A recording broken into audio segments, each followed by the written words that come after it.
بسم اللہ الرحمن الرحیم۔ السلام علیکم دوستو، نئی ویڈیو میں خوش آمدید۔ 30 مئی 2017 کو امریکہ میں ایک کتاب شائع ہوئی تھی جو چند دنوں میں سب سے زیادہ فروخت ہونے والی تصنیف میں سے ایک بن گئی اور تمام پالیسی ساز ماہر تعلیم اور صحافی اس کا مطالعہ کرنے لگے۔ کتاب کا عنوان تھا جنگ جس سے فرار نہیں، کیا امریکہ اور چین اس پھندے سے بچ سکتے ہیں۔ اس کتاب میں تھیوسیڈیڈیز ٹریپ کا ذکر کیا گیا ہے، جس سے مراد ہے کہ ابھرتی ہوئی عالمی طاقت اور ایک موجودہ عالمی طاقت کے درمیان جنگ ٹالی نہیں جا سکتی۔ دنیا میں کرونا وائرس کے وبا پھیلنے کے بعد ایک بار پھر ہارورڈ یونیورسٹی کے بین الاقوامی امور کے پروفیسر گرام ایلیسن کی اس کتاب کا شد و مد سے چرچا ہونے لگا ہے۔ امریکہ کے صدر ڈونلڈ ٹرمپ نے کووڈ-19 کو چینی وائرس کہہ کر پکارا تو امریکہ جریدے اسپیکٹیٹر نے اپنی ایک حالیہ رپورٹ میں لکھا کہ کورونا کے ہاتھوں پہلی ہلاکت اس امریکی سوچ کی تھی جو چین کے عالمی طاقت بننے کی حقیقت کو بامی مفادات کے ذریعے قابو کر سکتا ہے۔ پروفیسر گرام ایلیسن کی کتاب کا حوالہ دیتے ہوئے لکھا گیا ہے کہ صدر ٹرمپ کا یہ بیان تھیوسیڈیڈیز ٹریپ یعنی کہ ایک ابھرتی ہوئی عالمی طاقت اور ایک موجودہ عالمی طاقت کے درمیان نہ چلنے والی جنگ کے زمرے میں آتا ہے۔ دوستو، آخر یہ تھیوسیڈیڈیز ٹریپ کیا ہے؟ تھیوسیڈیڈیز ایک قدیم یونانی تاریخ دان تھا جس نے اسپارٹا اور اینتھیسس کے مابین ہونے والی پیلوپونیشین کی تاریخ جنگ کے بارے میں لکھا۔ تھیوسیڈیڈیز ٹریپ ایک ایسے عمل کا نام ہے کہ جس میں وہ اس وقت کی بالادست طاقت یہ خطرہ محسوس کرتی ہے کہ ابھرتی ہوئی طاقت اس کی جگہ لے لے گی اور وہ اسے روکنے کی کوشش کرتی ہے، اور اس کوشش میں لڑائی کا امکان بہت زیادہ ہوتا ہے۔ قدیم یونان میں جب اسپارٹا کو اینتھیسس سے خطرہ محسوس ہوا تو جنگ ہوئی۔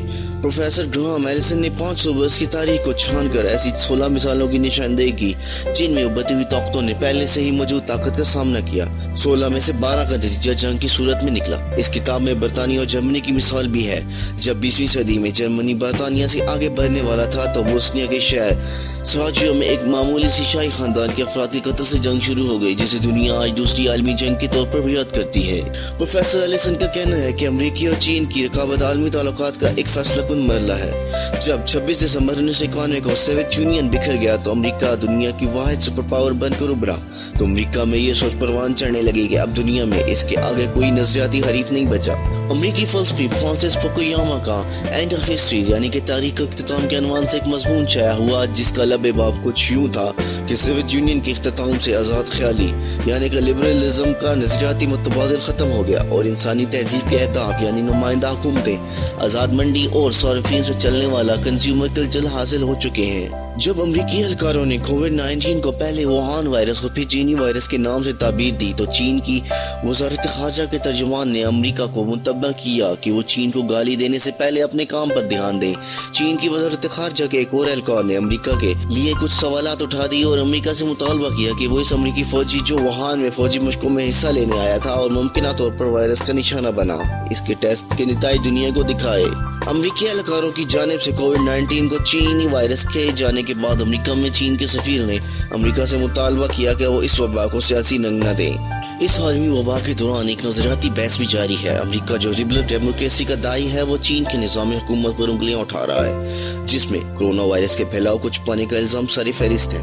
لیکن دوسری جانب ایسی آوازیں بھی سنائی دے رہی ہیں کہ چین کے یک جماعتی آمرانہ نظام حکومت نے اسے موقع دے دیا کہ وہ ایک بڑے علاقے کو بغیر کسی جھجک مکمل طور پر لاک ڈاؤن کر کے وائرس پر جلدی سے قابو پا لے، جبکہ لبرل ڈیموکریسی کا رد عمل اتنا تیز نہیں جتنا چین کا تھا۔ امریکہ کے بڑے اتحادی جن میں برطانیہ، اسپین اور فرانس شامل ہیں وہ بھی کرونا وائرس کے خطرے سے بری طرح متاثر ہیں، تاہم وہ وائرس کو سیاسی رنگ دینے کی کوشش سے خود کو دور رکھے ہوئے ہیں۔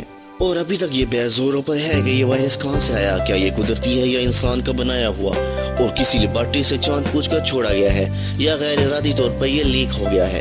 ابھی تک ایسے کوئی ٹھوس شہادت سامنے نہیں آئی۔ اس سے کسی ملک نے لیبارٹری میں تیار کر کے کسی مضمون مقاصد کے لیے دنیا میں پھیلایا۔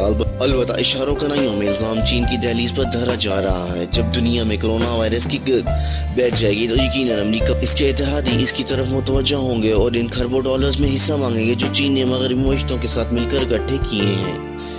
دوستو، آپ کو ہماری یہ ویڈیو کیسی لگی ہے؟ اگر آپ کو ہماری یہ ویڈیو اچھی لگی ہے تو اسے لائک کریں اور ہمارے چینل کو سبسکرائب کریں اور اپنے رشتہ داروں اور عزیزوں کے ساتھ اس ویڈیو کو لازمی شیئر کریں۔ اگلی ویڈیو تک کے لیے اللہ حافظ۔